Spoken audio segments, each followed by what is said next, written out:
बॉलीवुड में नेपोटिज्म की अक्सर चर्चा होती रहती है। कई एक्टर भी इस मुद्दे को उठा चुके हैं। फिल्म निर्माता और निर्देशक करण जौहर पर तो आरोप भी लगते हैं कि सिर्फ स्टार किड्स को ही अपने फिल्मों में मौका देते हैं। इस बीच बॉलीवुड में कुछ ऐसे भी स्टार किड्स हैं जिन्हें काम पाने के लिए खूब स्ट्रगल करना पड़ा।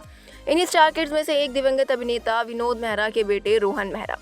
नमस्कार, मैं हूं स्नेहा राय और आप देख रहे हैं नेक्स्ट 9 लाइफ। बॉलीवुड में नेपोटिज्म के चर्चे अक्सर होते रहते हैं। इंडस्ट्री में जमे बड़े फिल्म मेकर्स पर आरोप भी लग रहे हैं कि वो नए चेहरे से ज्यादा स्टार किड्स को अपनी फिल्मों में मौका दे रहे हैं। कंगना रनौत तो सालों पहले इसके खिलाफ मोर्चा ही खोल चुकी हैं। हालांकि कोई भी फिल्म मेकर, प्रोड्यूसर, डायरेक्टर किसी भी स्टार किड को मौका भले दे, ये पूरी तरह उसके काम और दर्शकों पर निर्भर करता है कि वो इंडस्ट्री में अपने पैर जमा पाएंगे या नहीं। फरदीन खान, अभिषेक बच्चन बॉलीवुड के उन स्टार किड्स में से हैं जिनके काम की तुलना हमेशा उनके पिता से होती रही है। लेकिन इंडस्ट्री में कुछ ऐसे भी स्टार किड्स हैं जिन्हें काम करने के लिए काफ़ी कड़ी मेहनत करनी पड़ी है। ये है अपने ज़माने के सुपरस्टार रहे दिवंगत अभिनेता विनोद मेहरा के बेटे रोहन मेहरा, जो सालों से इंडस्ट्री में अपने पैर जमाने की कोशिश में जुटे हैं। विनोद मेहरा जहां अपने समय के सुपरस्टार थे, उन्होंने कई दिग्गज फिल्म मेकर्स के साथ काम किया। बड़े फिल्म मेकर उनके साथ काम करने की ख्वाहिश रखते हैं। वहीं रोहन मेहरा इंडस्ट्री में काम के लिए परेशान है। रोहन को इंडस्ट्री में काफ़ी स्ट्रगल करना पड़ रहा है।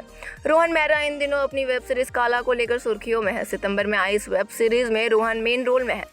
वो वेब सीरीज में भारतीय सेना के अधिकारी शुभेंदु का रोल निभा रहे हैं। काला में अविनाश तिवारी लीड रोल में है, जो आईबी के अफसर की भूमिका में है। दरअसल इससे पहले रोहन बाजार फिल्म में नजर आए थे, लेकिन इसके बाद इंडस्ट्री के बाजार में उनके लिए चीजें कुछ खास नहीं बदल पाई।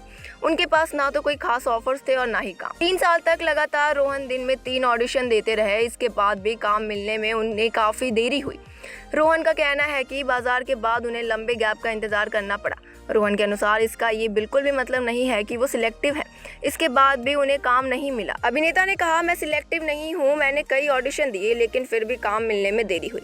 रोहन ने नेपोटिज्म पर अपनी बात कहते हुए कहा, मैं मानता हूँ कि इंडस्ट्री में नेपोटिज्म है, लेकिन मेरे केस में नहीं। नेपोटिज्म से ना तो मुझे फ़ायदा हुआ है और ना ही नुकसान। मुझे अब तक जो भी काम मिला है अपनी काबिलियत के दम पर मिला है, क्योंकि मेरी सिफारिश करने के लिए ना तो अब मेरे पिता इस दुनिया में हैं और ना ही मैं कभी अपने पिता का परिचय अपने से पहले दिया।